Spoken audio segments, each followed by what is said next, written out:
So ayun mga bossing, mga sir, ituturo ko sa inyo ngayon kung saan makikita ang mga fuse ng sasakyan na ito. Ito nga pala ay Mitsubishi Fuso. So ipapakita ko sa inyo kung saan banda makikita ang mga fuse nito. So, karamihan ito mga boss, pero karamihan ng sasakyan ay ang fuse ay nasa may driver side, pero sa mga ganitong sasakyan hindi mo makikita dito. Sa inyo kung saan banda ang fuse nito, ang fuse box ng sasakyan na ito. So kung napansin nyo, ayan yung driver side. So wala dyan yung fuse. Dito natin hanapin. Punta tayo dito sa passenger seat. Sa harap ng passenger seat, makikita nyo ito. Iangat nyo lang mga boss. Yan. Pagkaangat nyo yan mga boss, makikita nyo na itong diagram. So kung ano yung naka-display dito, so dito sa atin fuse, ganun rin yan. So bago tayo pumunta doon sa atin fuse, tanggalin lang natin to. Ayan, tanggalin lang natin ito mga boss. So ayan, makikita na natin yung ating mga fuse mga boss. So dito nga, kung nakikita nyo dito may spare. So ito yun mga boss. Tapos ito naman may wala kasing nakalagay. Walang nakalagay na spare dito mga boss, nagamit na.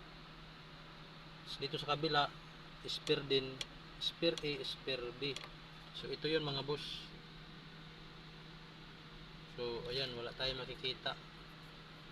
So dito tayo muna sa baba. Dito muna tayo sa baba.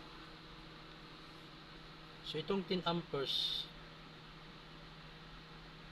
Ayan, dito sa unahan mga boss, 10 amperes.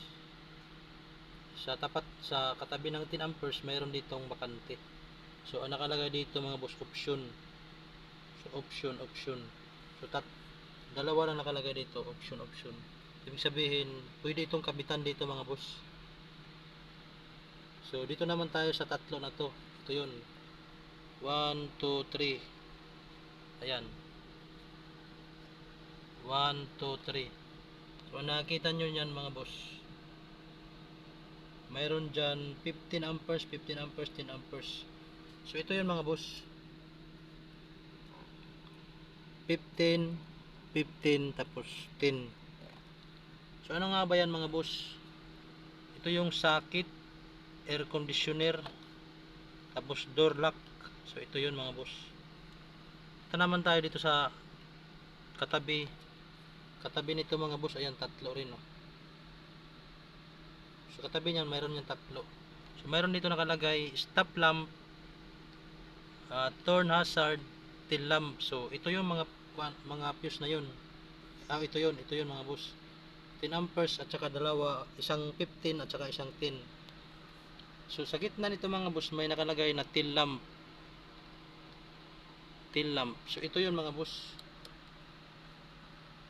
Ito mga boss, ito yung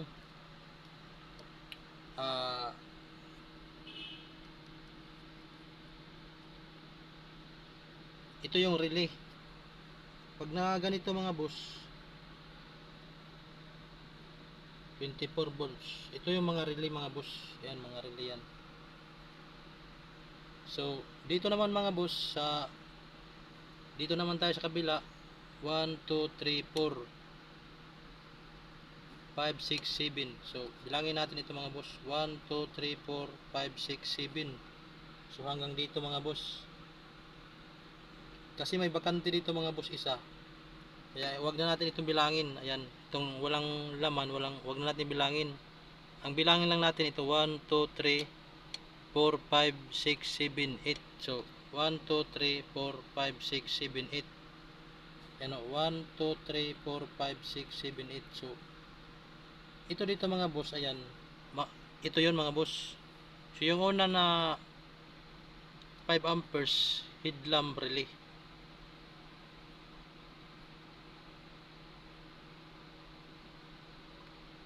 So ito yung fuse ng relay. Ito sa headlamp. Kasi yung atin relay, mayroon din yung fuse. Yung mga relay ng mga headlamp, yung mga ilaw sa harapan. So ganun rin headlamp.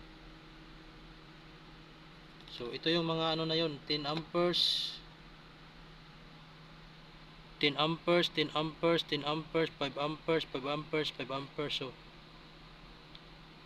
cigar lights 10 amperes. So ito yun mga boss. So audio, ito yun 5 amperes. Itong ating stereo. So ito namang 10 amperes na to, pang-apat, headlamp dim. So ito yung nagdidim tayo.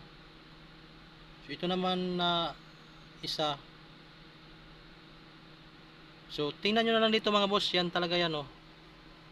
So ganun rin yan dito sa kabila. Ayan, nakikita nyo dito sa taas.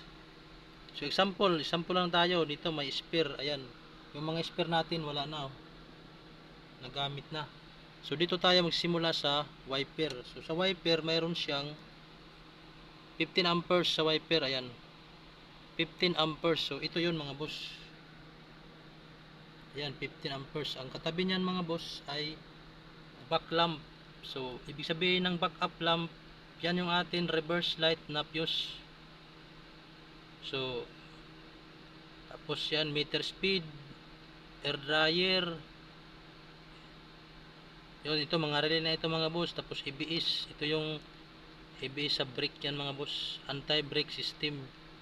So electronic governor.